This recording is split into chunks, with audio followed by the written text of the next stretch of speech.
جلدی جلدی نماز پڑھ رہے ہیں. آپ نے فرمایا تیری نماز نہیں. پھر نماز پڑھی, فرمایا تیری نماز نہیں.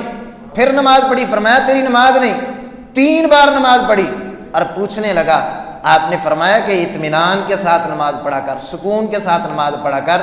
میں اور آپ, ہماری مسلم معاشرے کی حالت کیا ہے؟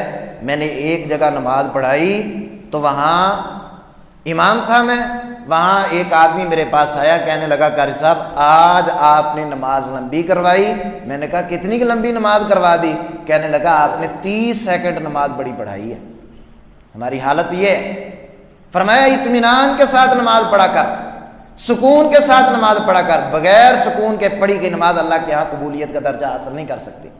فرمایا جو بندہ اذان سنتا ہے بغیر کسی عذر کے جماعت کے ساتھ آ کے نماز نہیں پڑھتا, اللہ اس کی نماز قبول نہیں کرتے. فرمایا ایک بندہ جو شراب پیتا ہے 40 دن تک اللہ تعالیٰ اس کی کوئی عبادت قبول نہیں کرتے, کوئی نیکی اس کی قبول نہیں کرتے. ایک انسان نماز پڑھتا ہے 40 سال نماز پڑھتا رہتا ہے, اللہ تعالیٰ اس کی ایک نماز بھی قبول نہیں کرتے.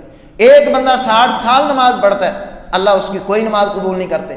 بنی اسرائیلی روایات میں آتا ہے, جناب رسول اللہ صلی اللہ علیہ وسلم فرماتے ہیں ایک بندے نے 500 سال عبادت کی, 500 سال نمازیں پڑھی, اللہ کی بارگاہ میں آیا تو اللہ تعالیٰ کی طرف سے فیصلہ ہوا جا میرے بندے میری رحمت سے جنت میں چلا جا. آگے جانے لگا, واپس پلٹا, کہنے لگا اللہ میں نے تیری رحمت سے جنت میں جا کے کیا کرنا ہے, میری 500 سال کی عبادات کہاں؟ اللہ تعالیٰ نے پھر عدل و انصاف کا پیمانہ رکھا, اس کی ایک آنکھ نکالی گئی, ایک آنکھ کا حساب نہیں دے سکا. تھک کے آیا تھا, 500 سال محنت کر کے آیا تھا, نمازیں پڑھ کے آیا تھا, رکوع اور سجدے کر کے آیا تھا. اللہ تعالیٰ کی بارگاہ میں آیا, جب فیصلہ ہوا اپنے آپ کو تھکا کے آیا, 5 سال کی محنت کر کے آیا. آواز آتی ہے عاملۃ ناصبہ تصلی نارا حامیہ, تھکا کے آیا ہے لیکن 1 روپے کا مول بھی نہیں, اس کا 1 ٹکے کا مول نہیں. اللہ تعالیٰ دے ہاں اس کی عبادت رائے گاہ ہے, کسی کام کی نہیں. اللہ تعالیٰ نے اس کی عبادت کو قبول ہی نہیں کیا, چل دوزخ کے اندر. ابن ماجہ شریف کی حدیث میں آتا ہے ایسے لوگ آئیں گے جن کی نیکیاں اتنی بڑی بڑی جیسے بڑے بڑے پہاڑ ہیں, بڑے بڑے پہاڑ, بڑے بڑے پہاڑوں کی مانند نیکیاں لے کے اللہ کی بارگاہ میں پہنچیں گے. اللہ تعالیٰ ان کو راکھ بنا کے اڑا دیں گے. اللہ تعالیٰ کے ہاں ان نیکیوں کی کوئی ویلیو نہیں ہوگی. جناب ثوبان رضی اللہ تعالیٰ عنہ پوچھنے لگے جناب رسول اللہ صلی اللہ علیہ وسلم وہ کون لوگ ہوں گے, ہمیں ان کی صفات بیان کر دیں تاکہ ہم ان لوگوں سے بچ سکیں. آپ نے فرمایا وہ تمہارے بھائی ہوں گے, اپنے آپ کو نام نہاد مسلمان کہنے والے ہوں گے, بہت زیادہ عبادتیں کرنے والے ہوں گے, نمازیں پڑھنے والے, روزے رکھنے والے, صدقہ خیرات کرنے والے, زکاتیں ادا کرنے والے, لیکن ان کے اندر ایک برائی پائی جائے گی.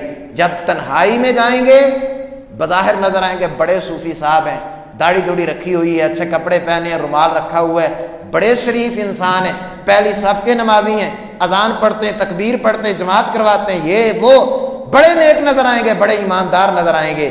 لیکن جب تنہائی میں ان کو موقع ملے گا چوری کر لو تو کر لیں گے, بدکاری کر لو تو کر لیں گے. تنہائی میں جب دیکھیں گے ادھر ادھر کوئی نہیں دیکھ رہا, اب یہاں جو برائی کرنے کا موقع ملتا ہے کر لو. یہ لوگ اللہ سے نہیں ڈرنے والے, یہ لوگوں سے ڈرنے والے ہیں. اللہ تعالیٰ کے ہاں ان کی کوئی ویلیو نہیں ہے. اس بندے کی اللہ کے ہاں اس بندے کے عمل کی ویلیو ہے جو اللہ سے ڈر کے عمل کرتا ہے. انما یتقبل اللہ من المتقین, اللہ تعالیٰ پرہیزگار اور متقی لوگوں سے نیکی قبول کرتے ہیں. نیکی کو قبول کروانے کا معیار اور بنیاد یہ ہے اللہ تعالیٰ متقی لوگوں سے, پرہیزگار لوگوں سے نیکی قبول کرتے ہیں. ایک طرف 500 سال کی عبادت ہے, ایک بندے نے 500 سال کی عبادت کی. ایک وہ انسان جو میں نے اور آپ نے روایت سن رکھی ہے, ایک بندے نے 100 بندوں کو قتل کر دیا. جانے لگا, کوئی نماز نہیں, کوئی روزہ نہیں, صاف نیت کر کے جا رہا ہے یار میں نے جا کے توبہ کرنی ہے. رستے میں موت آ گئی, کوئی سجدہ نہیں کیا, کوئی روزہ نہیں رکھا, کوئی عبادت نہیں کی, صرف اللہ تعالیٰ نے اس بندے کی نیت کو ہی قبول کر کے اسے جنت عطا کر دی. بندہ دل کا صاف ہونا چاہیے. باہروں تے اسی بڑے صاف ستھرے کپڑے پاؤنے ہیں, کدے اپنے آپ کو اندروں بھی صاف کیتا, کبھی اپنے آپ کو اندر سے بھی صاف کیا. ایک وہ انسان جس کے سارے رجسٹروں میں گناہ ہی گناہ, خطائیں خطائیں, غلطیاں غلطیاں، حدیث البطاقہ کے نام سے حدیث مبارکہ موجود ہے احادیث کی کتب میں، بندے کے رجسٹر سے صرف ایک ورقہ نکلتا ہے، ایک ٹکڑا نکلتا ہے جس کے اوپر لا الہ الا اللہ لکھا ہوا ہے، اس نے ایمان کی گواہی دی ہے، کلمہ پڑھا ہے، اللہ تعالیٰ اس بندے کے اس چھوٹے سے عمل کو، چھوٹے سے ٹکڑے کو قبول کر کے جنت عطا کر دیتے ہیں۔ ایک طرف پہاڑوں جیسی نیکیاں، 500 سال کی عبادت، 60 سالہ عبادت، 40 سال کی نمازیں،